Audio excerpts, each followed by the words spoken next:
하나님께서 부르신 날입니다. 여러분, 부르신 하나님께서 우리에게 반드시 은혜 주시고 우리의 삶을 변함없이 인도하실 것입니다. 여러분, 우리가 신앙생활 하면서 이렇게 주일에 모여서 하나님을 예배하는 것, 또는 말씀을 읽는 것, 기도를 하고 교회를 섬기는 모든 일들은요, 귀하고 아름다운 일입니다. 이 모든 일들이 하나님을 위해서 하는 일들이기 때문이죠. 여러분, 오늘 우리가 읽은 이 본문 가운데 할례 역시도요, 당시의 교회 배경 안에서는 귀한 일이었다라는 거예요. 여러분, 생각해 보십시오. 할례가 무엇이냐 하냐면, 오늘날로 치면 그 포경수술이라고 할 수 있는데 남성의 성기의 표피를 잘라내는 것이죠. 근데 여러분 보세요. 이 고통스러운 일을 그럼에도 불구하고 지금 하고자 하는 이유가 무엇입니까? 그러한 희생과 수고를 감당하면서까지 하나님의 자녀가 되겠다 하는 것이죠.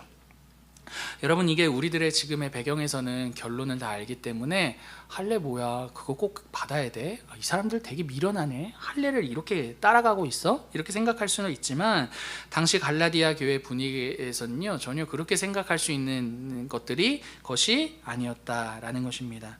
오늘날 우리들의 입장에서 누군가가 말씀을 읽고 기도를 하면 잘하고 있다, 귀한 것이다, 여러분 이렇게 말할 수밖에 없는 것처럼 당시의 할례 역시도 그러한 종교적인 의미를 갖고 있었다라는 것이죠. 여러분, 이렇게 할례에 대해서 조금은 이제 좋은 이미지를 가지고 당시의 배경 속에서 조금은 우리보다는 더 좋은 이미지를 갖고 있었다라는 것을 염두에 두시면서 오늘 바울의 이 할례에 대한 평가를 같이 읽어보면 좋겠습니다. 13절부터 15절까지인데요. 우리 같이 읽어보실까요? 형제들아, 시작. 너희가 자유를 위하여 부르심을 입었으나 그러나 그 자유로 육체의 기회를 삼지 말고 오직 사랑으로 서로 종노릇하라. 온 율법은 내 이웃 사랑하기를 내 자신같이 하라 하신 한 말씀에서 이루어졌나니 만일 서로 물고 먹으면 피차 멸망할까 조심하라. 여러분, 이 13절부터 15절은요 지금 할례에 대한 바울의 이 평가인데, 여러분 바울은요 할례에 대해서 크게 세 가지로 지금 평가하고 있습니다. 여러분, 첫 번째 평가는요, 할례는 육체의 기회를 삼는 것이다 라고 말해요. 그리고 두 번째로, 할례는 너희가 지켜야 될 율법이 아니라, 너희가 지켜야 될 율법은 할례가 아니라 내 이웃을 내 몸과 같이 사랑하라는 이 사랑의 계명이다 라고 말하는 거죠. 그리고 마지막으로 이 할례를 통해서 일어나게 될 미래의 일은요, 서로 먹고 물고 먹으며 멸망하게 될 것이다 라고 말을 합니다. 여러분, 여기서 물고 먹는다는 건 짐승이 서로 간에 뜯어먹는 행위를 의미하거든요. 서로 막 짐승들이 뜯어먹고 싸울 때 어떻습니까? 내일이 없죠. 너 죽고 나 죽고인 거죠. 그런 식의 이 할례를 통해 일어나게 될 미래가 어떻습니까? 공동체가 소멸되게 될 것이다, 멸망하게 될 것이다를 경고하고 있다는 겁니다. 여러분, 바울이 말하고 있는 이 할례에 대한 이 세 가지 평가들을 생각해 볼 때 긍정적입니까, 부정적입니까? 굉장히 부정적이라는 거죠. 그러나 여러분, 이걸 우리들의 지금 입장에서는 당연해 라고 생각할 수 있지만, 이렇게 생각하기보다 당시의 입장에서 한번 생각해 보자라는 겁니다. 여러분, 지금 할례를 받자라고 말하는 것, 또 할례를 주장한다라는 것, 나쁘자고 하는 일입니까? 절대로 아닙니다. 좋자고 하는 일이다라는 겁니다. 굉장히 신앙적인 행위이고 당시의 배경 속에서, 그리고 말씀을 따라하는 행위 아닙니까? 말씀을 따라하겠다라는 것이고, 또 신앙생활을 잘해보겠다라고 하는 일이 바로 할례다라는 거죠. 근데 여러분, 바울은 도대체 왜 이 신앙적인 행위를 가지고서 평가하기를 육체의 기회를 삼는 거야, 하나님 말씀에 반대되는 거야, 공동체를 찢어놓는 행위야 라고 이렇게 심하게 말을 하고 있는 것일까요?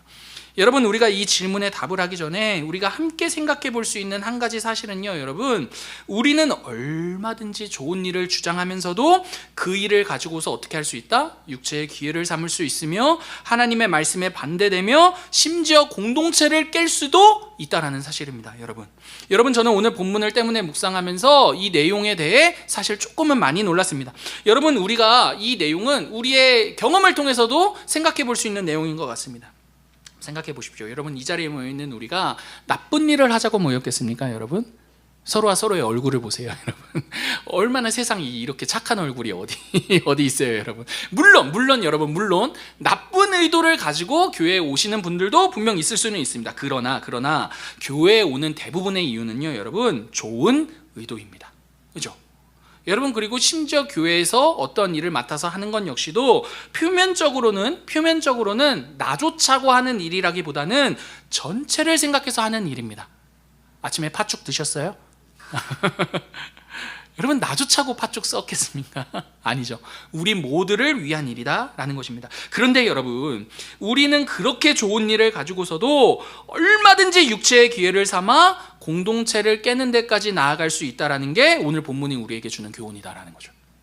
여러분, 이러한 의미에서 지금 갈라디아 교회의 이 할례의 문제는요, 여러분, 오늘을 사는 우리의 현실과 굉장히 맞닿아 있는 이야기다라는 것입니다. 여러분, 말씀을 읽으면서도요, 우리는 얼마든지요 이걸 가지고 육체의 기회를 삼을 수 있는 거죠. 어떻게 읽을 때요? 말씀을 읽음으로써 자기를 증명할 때 말입니다. 나는 말씀을 읽고 넌 읽지 않아. 기도를 하면서도 이걸 가지고 공동체를 깰 수 있는 게 우리인 거죠. 그죠? 나는 기도를 하고 너는 하지 않잖아 라는 태도 말입니다. 내가 더 기도를 하는 내가 더 너보다는 우월해 라는 그 마음이 공동체를 얼마든지 깨게 만드는 거죠. 여러분, 제가 부끄러운 이야기 하나 하고 싶은데, 여러분, 제가 중학교 2학년 때 새벽 기도를 나갔습니다. 얼마나 기특합니까? 중학교 2학년인데 여러분, 그러니까 떡잎부터가 달랐던 거죠, 여러분. 농담이고 여러분, 그렇게 중학교 2학년 때 갔는데 얼마나 제 스스로 이 도취돼 있었겠습니까? 난 새벽 기도를 하는 중학교 2학년이야 막 이러면서. 여러분, 근데 제가 유난히 그날따라 기도하는데 앞에 아마 권사님 두 분이셨던 것 같은데, 사모님이셨나? 교회 사모님이. 아무튼 어르신들이 새벽 기도 때 노래소리가 크지 않습니까? 그죠? 그런데 두 분이 뭔가 이야기를 하실 일이 있으니까, 안 그래도 신체적으로 귀가 안 들리고 근데 노래소리는 크니까 두 분이 막 제 앞에서 크게 막 대화를 나누신 거예요. 뭐 권사 뭐 이렇고 막 이렇게 대화를 나누신 겁니다. 근데 제가 기도를 하면서 어떻게 기도를 했냐면, 하나님, 기도하지 않고 떠드는 저 두 분을 용서하여 주시고 막 이렇게 불쌍히 여겨주시고 막 들으라고 막 이렇게 기도했던 제 안에 제 그런 부끄러운 과거가 있습니다. 여러분, 그런데 그 기도를 좀 지난 무렵에 좀 말소리가 줄어들어서 제가 눈을 떠서 앞을 보니까 그 권사님 두 분이 정말 황당하다는 표정으로 저를 지켜보고 계셨던 그런 여러분 장면이 떠오릅니다. 무슨 말입니까? 제가 어떻게 그렇게 무식하고 용감하게 기도했던 것일까요, 여러분? 나는 기도를 하고 권사님들은 기도하지 않잖아. 여러분, 그런 우월감이 기도를 하는 선한 행위를 통해서 얼마든지 공동체를 깰 수 있는 장면이 될 수 있다라는 것이죠. 사랑하는 여러분, 교회가 어려움을 겪는 일들도 한번 생각해 보십시오. 교회가 어려움을 겪는 일들 가운데는요, 물론 도덕적인 부족함, 상식적으로 부족한 일들 때문이기도 하지만 꽤 많은 경우는요, 여러분, 선한 일이라는 이 하에 선한 일을 했다라는 이 내용 하에 일어나는 문제들이 더 많습니다. 선한 일을 함으로써 더 다투고 싸우게 되는 결과로서 교회가 많은 문제를 겪게 되는 거죠. 여러분, 이건 바울도 예외가 아니었습니다. 바울이 사도행전 가운데 대판 한번 싸우는데 언제입니까? 전도 여행을 떠나겠다라고 시작했던 그 시작점입니다. 그죠? 마가라는 한 사람을 두고 바나바와 입장이 갈리는 거죠. 바나바는 마가 데려가자 하고 바울은 아니다라고 말합니다. 전도 여행 가운데 혼자 돌아갔던 그 사람을 또 데리고 가는 건 말이 되지 않는다라고 엄격하게 제안을 하죠. 그래서 둘이 대판 싸우고 갈라집니다. 물론 여러분, 하나님 나라의 관점에서는 모든 것이 합력하여 선을 이룹니다. 하지만 여러분, 우리가 그럼에도 불구하고 유념해야 할 한 가지 사실은요, 우리는 좋은 일을 말하거나 또는 좋은 일을 말하고 실천하면서도 얼마든지 그 일을 가지고 싸울 수 있으며 우리 자신을 높일 수 있다라는 사실입니다. 여러분, 때문에 우리가 오늘 갈라디아서 본문을 계속 읽어가면서 기억해야 할 한 가지 사실은요, 할례 나빠요, 할례 왜 받아요? 여러분, 여기에 있는 것이 아니라 얼마든지 하나님을 말하면서도 그 하나님을 수단 삼아 자신을 높일 수 있는 무엇이 문제다? 우리들의 자기 중심성이 문제라는 데까지 깊게 들여다 살펴봐야 한다는 것이죠. 여러분, 성경을 읽을 때는 늘 항상 깊게 들여다봐야 됩니다. 단순히 할례 나빠요, 좋아요 차원이 아니라 할례를 통해 뭐가 문제인가? 아무리 선한 일을 가지고서도 우리 자신을 강화해서 우리를 높일 수밖에 없는 우리의 자기중심성을 지금 지적하고 있다라는 것입니다. 사랑하는 여러분, 우리의 자기중심성이 바뀌지 않는 이상 우리는 그 어떠한 선을 가지고서도, 아름다운 재료를 가지고서도 우리를 높일 수 있는 사람들이다라는 것입니다. 여러분, 아무래도 이러한 일에 가장 많이 노출되는 사람이 목회자인 제 자신 아니겠습니까, 여러분? 심지어 이러한 말을 하는 이 순간에조차도 저를 높일 수 있는 게 저의 현실인 거죠. 역시 나는 스스로 낮추며 말할 수 있는 목회자야 라고 말이죠. 자기 객관화가 된 목회자야. 나는 역시 왜 그래? 그러지 마요. 여러분, 역시 나는 최고야 라고 말입니다. 여러분, 저는 뿐만 아니라 말씀으로 교회를 섬기기도 하죠. 여러분, 제가 말씀을 통해 가장 우리 공동체가 함께 누렸으면 하는 유일한 한 가지는 예수님의 아름다우심에 우리의 마음이 녹아내리는 것이거든요. 함께 그분의 아름다우심을 바라보게 됨으로써 우리의 모든 상황과 형편이 그분께로 고정되는 것인데, 여러분, 그분이 가장 아름답게 나타나야 될 이 말씀 사역에서도 그걸 통해 나를 높이고 싶어하는 마음이 얼마든지 들 수 있고, 심지어 높이며 살아가는 경우도 있는 게 저의 삶인 거죠. 여러분, 그게 바로, 이러한 모습이 바로 저뿐만 아니라 우리 모두의 자기 중심성이다라는 사실입니다. 여러분 때문에 저는요, 우리 모두가요, 우리 스스로를 좀 돌아볼 때 우리가 교회를 섬기는 것이나 또는 가정과 직장을 섬기는 우리 각자의 영역 가운데에서 우리의 이 자기 중심성을 좀 한번 돌아볼 수 있었으면 좋겠습니다. 좋은 일을 하는 그 목적에 하나님이 아닌 나 자신이 있는 것 아닌가라고 말입니다. 이런 일을 할 때 사람들이 나를 인정해 주겠지, 이런 일을 함으로써 나는 너보다는 더 괜찮은 사람이야 라는 것을 증명하고 싶어하는 마음이 있지는 않는가 말입니다. 그렇다면 여러분, 우리가 이렇게 선을 행하면서도 그 선을 가지고서 우리 자신을 이렇게 한껏 높이고 싶은 이유는 무엇일까요? 여러분, 바울은 이에 대해서 직접적으로 말하고 있지는 않지만 우리가 유추해서 알 수 있는 대목이 등장하는데 13절입니다. 13절, 우리 형제들아 같이 한번 읽어보겠습니다. 시작. 형제들아, 너희가 자유를 위하여 부르심을 입었으나 그러나 그 자유로 육체의 기회를 삼지 말고 오직 사랑으로 서로 종노릇하라. 여러분, 우리가 선을 행하면서도 그 선을 가지고 우리 자신을 한껏 높이는 이유는요, 바로 자기 사랑 때문입니다. 자신을 목적으로 하는 우리에 대한 사랑이, 자기 사랑이 우리를 자기 중심적으로 만드는 것이고, 할례라는 이 신앙의 행위마저도 육체의 기회로 삼아 자신을 한껏 높이게 만들었다라는 것입니다. 그래서 바울은 자기 사랑이 아닌 무엇을 말합니까? 사랑으로서 서로 종노릇하라 라고 말하는 것이죠. 사랑하는 성도 여러분, 우리의 신앙에 있어서 가장 중요한 것 하나는요, 여러분, 우리의 신앙에 있어서 정말 중요한 것 한 가지는요, 우리가 얼마나 선행을 하느냐에 있지 않습니다.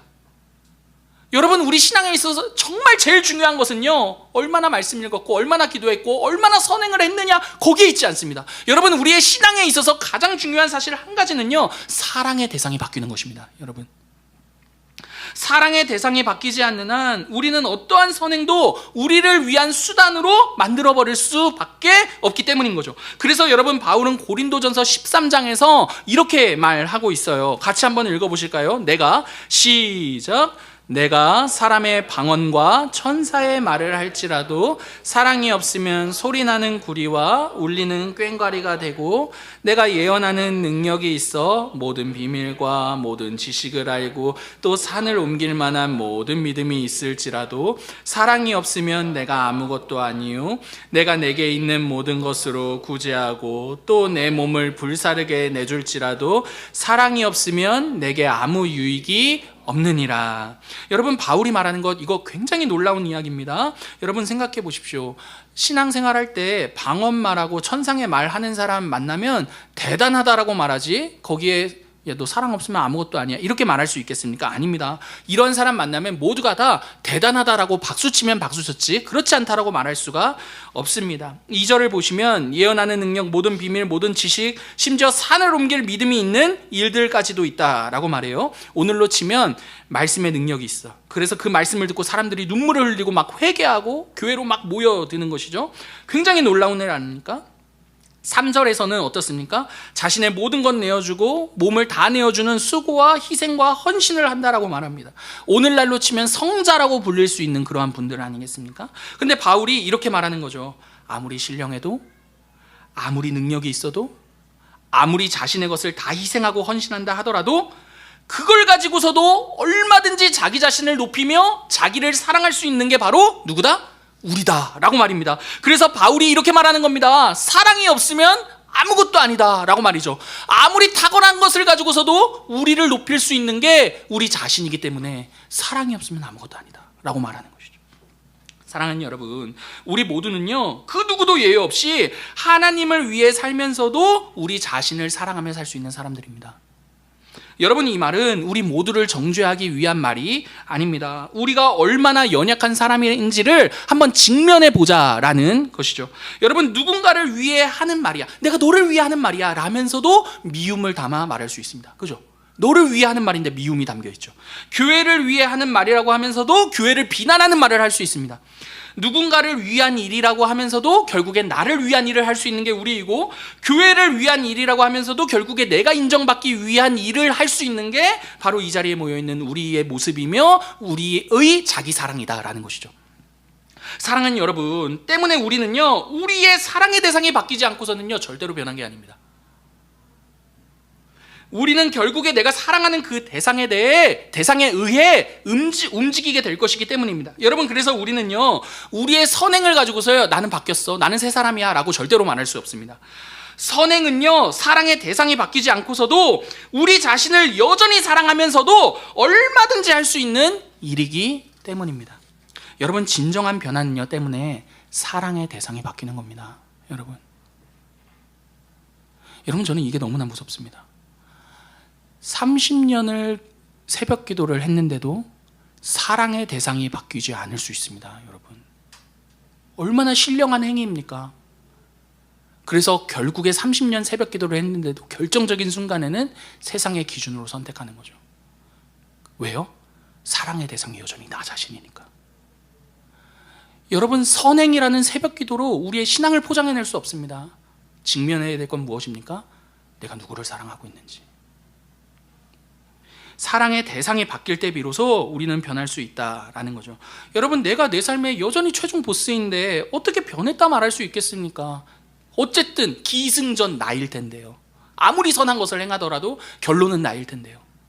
그래서 여러분, 선을 행하면서도 이 선이 알아지지 않으면 섭섭하고 열받고 짜증나는 거죠. 왜 알아주지 않느냐라고 말이죠. 서운한 거죠. 여러분, 그럼 어떻게 우리가 변했다라고 말할 수 있겠습니까? 변한 척을 하거나 또는 변했다 착각하는 것이죠. 그래서 여러분, 하나님께서는요 늘 이 지점에서 우리를 향해 싸움을 걸어 오십니다. 너 삶의 최종 보스가 너냐 아니면 나냐 라고 말입니다. 근데 여러분, 이 싸움은요 다행히도 강압적이지가 않습니다. 저는 싸움 싫어하거든요. 왜냐하면 너무 폭력적이고 강압적이잖아요, 여러분. 근데 그분이 걸어오시는 싸움은요 다행히도 강압적이지 않습니다. 왜냐하면 그분이 우리 삶의 최종 보스를 확인시키시는 방법은요, 하나님께서 우리를 얼마나 사랑하셨고 어디까지 사랑하셨는지 그분의 사랑을 깨닫게 하시는 것이기 때문입니다. 여러분, 이 자리까지 가서 하나님 앞에 항복하는 것이 바로 회개입니다. 여러분, 회개는요 단순히 내가 과거의 실수와 과오를 만회하기 위해 하는 것이 아닙니다. 그런 회개는요 우리에 대한 자기 사랑을 절대로 하나님께로 되돌릴 수가 없습니다. 그 순간만 모면하면 다시 돌아갑니다. 여러분, 왜요? 회개를 통해 사랑의 대상이 바뀐 게 아니니까. 회개를 했음에도 불구하고 여전히 나에 대한 사랑은 변함이 없으니까. 모면했잖아요. 회개를 모면의 도구로, 나를 위한 도구로 사용하는 것이죠. 그러니까 여러분, 밀양에서 그 범죄자가 왜 그렇게밖에 말할 수 없습니까? 자기에 대한 사랑의 대상이 변하지 않았으니까요. 회개를 통해서도. 여러분, 이러한 회개는요, 내가 지금 잘 살고 있으면 회개할 거 없어요. 나는 이런 식의 태도를 만들어내게 됩니다. 내가 지금 방언합니다. 내가 예언합니다. 내가 산으로 온 길 믿음을 행합니다. 내 몸을 불사르게 내어주고 있습니다. 근데 내가 뭐가 잘못됐다는 거죠? 저는 회개할 게 없습니다 라고 말하게 될 것입니다. 여러분, 회개는요 사랑의 대상이 바뀌는 겁니다. 사랑의 대상이 바뀌는 거예요. 여러분, 그래서 조지 휘필드라는 사람이 이런 말을 했대요. 회개하고 있는 내 자신을 회개합니다. 무슨 말인지 아시겠습니까?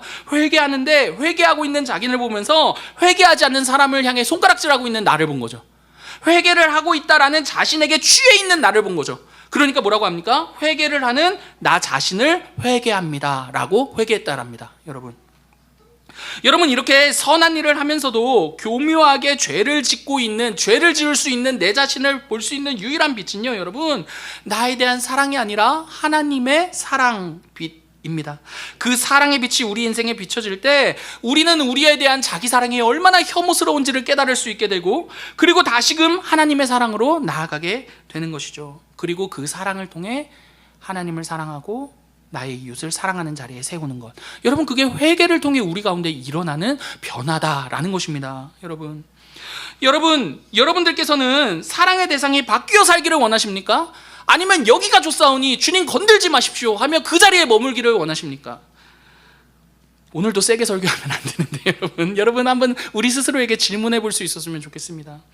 여러분 사실 그러나 이 질문은요 굉장히 바보 같은 질문입니다. 왜냐하면 앞서 말씀드린 것처럼 하나님께서 우리를 가만두지 않으시거든요. 이 질문에 있어서 가만히 있고 싶냐? 가만히 있어라. 여러분 그렇게 가만두시는 분이 우리 하나님이 아니시기 때문입니다. 여러분 때문에 하나님께서요 우리의 인생을 절대로 가만두지 않으시죠. 계속해서 싸움을 걸어 오십니다. 어떠한 싸움이요? 네 인생의 최종의 보스가, 최종적인 목적이 너냐 나냐 라고 말입니다. 여러분 우리의 인생에 휘몰아치는 다양한 인생의 이야기들이 바로 그 증거입니다. 여러분들 어떻게 어떠한 삶을 살아 이 자리까지 오셨습니까? 제가 다 알 수는 없겠지만 여러분 우리가 지나온 그 모든 일들은요 그냥 재수없어서 일어난 일이라거나 어쩌다 일어난 일들이 절대로 아닙니다. 물론 그 일들의 모든 원인을 다 설명해낼 수는 없습니다. 그러나 그럼에도 분명히 한 가지 분명한 것은요 그 일들을 통해 여러분 우리 가운데 일어나는 일이 있습니다. 우리의 자기중심성을 깨닫고 하나님의 곁으로 점점 더 하나님께서 우리를 인도하시며 이끄신다라는 사실입니다. 여러분 보세요. 인생에 펼쳐진 그 모든 사건과 모든 이야기들을 만나기 이전에는요 내가 내 스스로 다 되는 것처럼 살지 않습니까 여러분?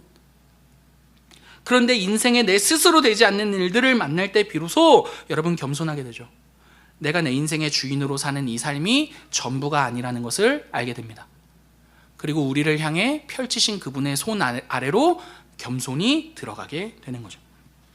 여러분 이러한 삶을 살았던 성경의 인물이 바로 야곱이거든요. 여러분 창세기를 보면 야곱이라는 사람이 등장합니다. 야곱의 이름은 의역하면 속이는 자입니다. 직역이 아니라 직역은 형 발꿈치를 잡은 자인데 의역하면 속이는 자입니다. 왜 그 이름이 속이는 자입니까? 내 인생의 주관자가 내가 되어 살겠다라는 것입니다. 여러분 그러니까 속일 수밖에 없고 빼앗을 수밖에 없고 쟁취할 수밖에 없고 성공을 향해 달려갈 수밖에 없는 거죠. 왜요? 이것이 없는 순간 나는 아무것도 아니니까. 그게 야곱입니다. 그리고 야곱은요 예수 그리스도를 따르는 우리 모두의 한 상징으로서 등장하는 사람, 인물입니다. 여러분 그러한 야곱에게 하나님께서 계속해서 씨름을 걸어오십니다. 형 에서라는 씨름, 삼촌 라반이라는 씨름, 아내 레아와 라헬이라는 씨름. 여러분 야곱은요 인생에 펼쳐진 그 씨름마다 져본 적이 없습니다. 굉장히 재밌는 캐릭터죠. 져본 적이 없습니다. 다 모든 씨름을 이겼습니다. 그런데 마지막 하나님 끝판왕이 등장하시죠. 하나님이 야복강가에서 야곱 앞에 등장하십니다. 그 씨름에서 집니다. 근데 하나님께서 그 야곱의 이름을 어떻게 바꾸십니까? 이스라엘이라고 바꾸십니다. 이스라엘은요 여러분 하나님과 씨름에서 이긴 자라는 뜻이거든요. 무슨 말입니까? 내 인생의 주관자 자리에서 내려올 때 하나님께서 주관자가 되시고 하나님이 내 인생의 책임자가 되실 때 진짜로 이기는 자와 같은 삶을 살게 될 것이다 라는 이름의 의미가 그 이름이 되는 것이죠.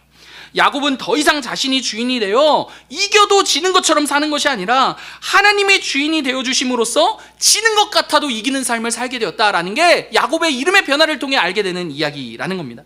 여러분 우리의 하나님은요 우리 삶의 모든 장면을 통해 결국에는 자신의 사랑을 깨닫게 하시고 그 사랑 앞에 항복하게 하시는 하나님이신 거죠. 여러분 때문에 우리 인생에 펼쳐진 모든 이야기는요 여러분 절망으로 수렴되는 것이 아니라 하나님에 대한 소망으로 수렴되게 되는 것입니다.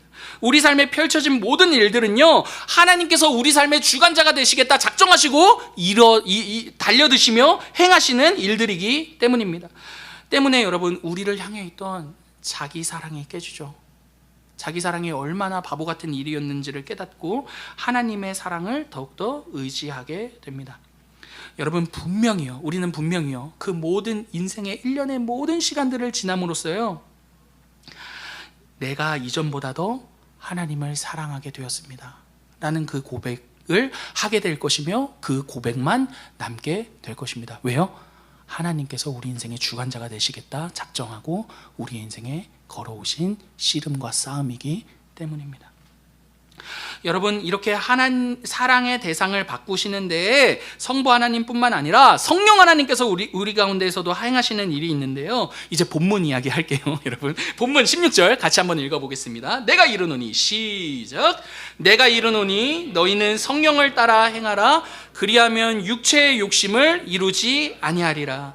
여러분 이 16절 읽다 보면 16절을 딱 처음에 대하면 우리가 뭔가를 해야 하는 것으로 이해하기 쉽습니다. 왜냐하면 뭐라고 본문이 말하고 있습니까? 성령을 따라 행하라 라고 말하고 있기 때문입니다. 근데 여러분 막상 성령을 따라 행하라고 하시니까 성령을 따라 행하려고 하면 이 말씀만큼 애매한 게 없습니다. 여러분 어떻게 하실 거예요? 성령을 따라 행하라. 말은 멋있는데 적용하려고 하면 애매하다라는 것입니다. 뭘 어떻게 하라는 것인지 잘 모르겠다라는 것이죠. 여러분 이 말씀을 조금 더 이해하기 위해서는 성령을 따라 행하라와 대조하고 있는 육체의 욕심이 무엇을 뜻하고 있는지를 살펴봐야 됩니다. 여러분 여기 욕심이라는 이 헬라어 단어는요, 갈망이라는 의미입니다. 갈망. 그래서 이 단어가 17절에 소욕이라는 이 한글 단어와도 똑같은 단어입니다. 이 똑같은 단어를 욕심과 소욕으로 번역해 두었는데 어쨌든 여러분 갈망이라는 단어입니다. 육체의 갈망이라는 거죠. 여러분 갈망이라는 말의 의미는 내가 사랑하는 것을 의미합니다. 즉 육체의 욕심은요 여러분 육체가 사랑하게 하는 것을 뜻한다라는 거예요. 여러분 이걸 최종적으로 정리하면 5장 16절은 이렇게 해석될 수 있어요. 들어보십시오. 너희는 성령을 따라 행하라. 그리하면 육체가 사랑하는 것이 아닌 성령이 사랑하게 하시는 것을 사랑하게 될 것이다. 한 번 더요. 너희는 성령을 따라 행하라. 그리하면 육체가 사랑하게 하는 것이 아닌 성령이 사랑하게 하는 것을 사랑하게 될 것이다. 여러분 육체가 사랑하게 하는 것 무엇입니까?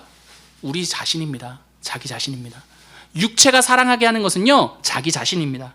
그렇다면 여러분 성령님께서 우리로 하여금 사랑하게 하시는 분이 누구이십니까? 여러분 성령님께서 우리로 하여금 사랑하게 하시는 한 분은요 바로 예수 그리스도입니다. 여러분 사도행전 1장 8절 같이 한번 읽어보실까요? 오직 성령이 시작.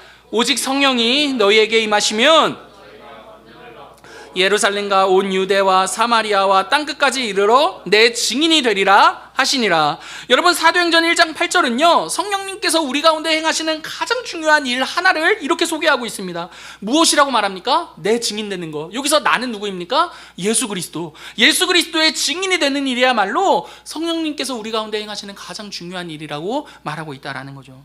여러분 그래서 그 모든 내용이 바로 사도행전의 이야기가 되는 것입니다. 사도들이 예수님의 증인으로서 한 일이 무엇이었습니까? 그분을 사랑하는 일이었죠. 그 사랑은 그들로 하여금 매를 맞고서도 목숨이 위험해지는 그 상황에서도 예수 그리스도가 우리의 구원자이심을 증거하도록 만들었습니다.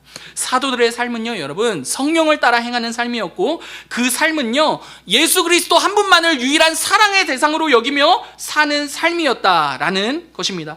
그러므로 사랑하는 성도 여러분 보십시오. 우리의 삶이 성령을 따라 행하게 될 때 그분의 인도하심을 따라 살게 될 때 일어나는 일이 무엇입니까? 여러분 사랑의 대상이 바뀌는 거죠. 나에게로부터 돌아서 예수 그리스도를 사랑하게 되는 일. 여러분 그게 성령이 우리 가운데 행하시는 일이다라는 것입니다. 여러분 성령 하나님은요 우리의 자기중심성을 깨닫게 하심으로써 다시금 그리스도에 대한 사랑을 우리 가운데 심으시게 하시어 그분만을 예수 그리스도 한 분만을 사랑하게 하시는 하나님의 영이시며 그리스도의 영이시다라는 거죠. 여러분 이 자리에 모여있는 우리 모두가 예수님을 처음 만났다라고 고백하는 그때를 한번 생각해 보시기를 바랍니다.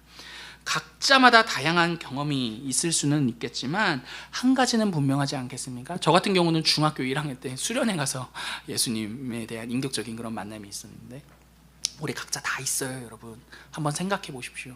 여러분 경험은 다 다양하고 다 다를지 모르지만 한 가지는 분명합니다. 그 자리에서 무엇을 깨닫습니까? 우리에 대한 그리스도의 사랑을 깨닫는 거죠. 그분이 우리를 사랑하신다라는 그 확신이 주님을 만났다라는 고백으로 이어지게 되는 거죠. 그 사랑의 경험이 우리 모두에게 있을 것입니다. 물론 여러분 그 사랑이 이제는 희미해져 가지고 잘 기억도 나지 않아요. 이렇게 말씀하실 분들도 계실 수 있을 것입니다. 그러나 여러분 부모님의 사랑도 희미해지잖아요. 그렇죠? 그렇다고 부모님이 우리를 사랑하지 않는 것 아니듯이 그리스도의 예수님의 사랑, 우리를 향한 그분의 사랑 역시도 마찬가지인 거죠.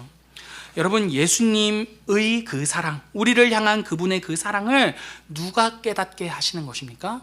여러분 우리가 깨닫는 것이 아닙니다. 성령 하나님께서 깨닫게 하시는 것이다라는 거죠. 여러분 성령님께서는요 이렇게 우리로 하여금 늘 그리스도의 사랑을 깨닫게 하시고 사랑의 대상이 그리스도가 되게 하시는 분이십니다. 이러한 그분의 사역은요, 우리의 매 순간 우리의 삶 전부에 이어지고 있습니다. 여러분, 성령님께서는요 지금도 이 일을요 우리 가운데 쉬지 않고 행하고 계신다라는 거예요. 그래서 여러분, 바울은 성령을 따라 행하라 라고 말하는데, 여기서 따라 행하라 라는 이 말은요 같이 걸으라 라는 말입니다. 여러분 매일같이 그분과 함께 걸으라 라는 말이죠. 왜요 여러분? 오늘도 성령 하나님께서는요 우리로 하여금 그리스도에 대한 사랑을 깨닫게 하시기 때문입니다. 우리의 모든 순간을 통해서 말입니다. 여러분, 우리가 하나님을 실망시킨 그날에도, 우리가 기분이 좋지 못한 그날에도, 우리가 스스로에게 만족하지 못하는 그날에도, 우리가 누군가로부터 미움을 샀던 그날에도, 우리가 바보 같은 실수를 저질렀다 하는 그날에도, 우리가 마음이 아파 마음을 부여잡는 그날에도 그분은 여전히 우리의 곁에 그날에도 함께 하시며 우리로 하여금 예수님의 사랑을 깨닫게 하시는 하나님이시다라는 겁니다. 여러분, 그래서 우리가 우리의 삶 속에서 도리어 더 좋지 못한 날들 가운데에서도 예수님의 사랑을 아이러니하게도 모순되게도 더 깨달을 수 있는 이유는 단 하나입니다. 성령 하나님 때문입니다. 여러분, 우리에게 한번 질문해 보십시오. 여러분, 예수님에 대한 사랑을 더 깊이 깨달았던 그 날은 물론 좋은 일을 통해서도 그렇게 깨닫지만, 그렇지 못했던 그 순간에 그분의 사랑을 더 깊이 깨닫지 않았습니까? 여러분, 물론 화창한 날에도 그리스도에 대한 사랑은 더욱더 깊어질 것입니다. 그러나 비가 오고 눈보라가 치던 그때에 예수님에 대한 우리의 사랑은요 어느 때보다 더욱더 깊어집니다. 왜 그렇습니까 여러분? 성령 하나님께서 그 비와 눈보라를 온몸으로 맡고 계시는 그리스도를 보게 하시기 때문인 거죠. 여러분, 왜 화창한 날에 그리스도의 사랑을 아는 때보다 왜 비가 오고 눈보라가 몰아치는 그때에 우리를 향한 예수 그리스도의 사랑을 더 크게 깊이 깨닫게 되는 것입니까? 성령 하나님께서 그 비바람과 눈보라를 온몸으로 맡고 계신 그리스도를 보게 하시기 때문인 거죠. 여러분, 성령 하나님께서는 날마다 우리와 함께 하십니다. 우리는 성령 하나님과 날마다 동행하며 우리를 사랑하신 그리스도의 그 사랑을 더욱더 깨닫습니다. 그리고 그때 비로소 우리는요 자기를 향해 있던 이 사랑의 방향과 대상을 그리스도께로 다시금 돌리게 되는 것이죠. 사랑하는 성도 여러분, 죄를 이길 수 있는 힘은요 사랑의 대상이 바뀌는 것밖에 없습니다.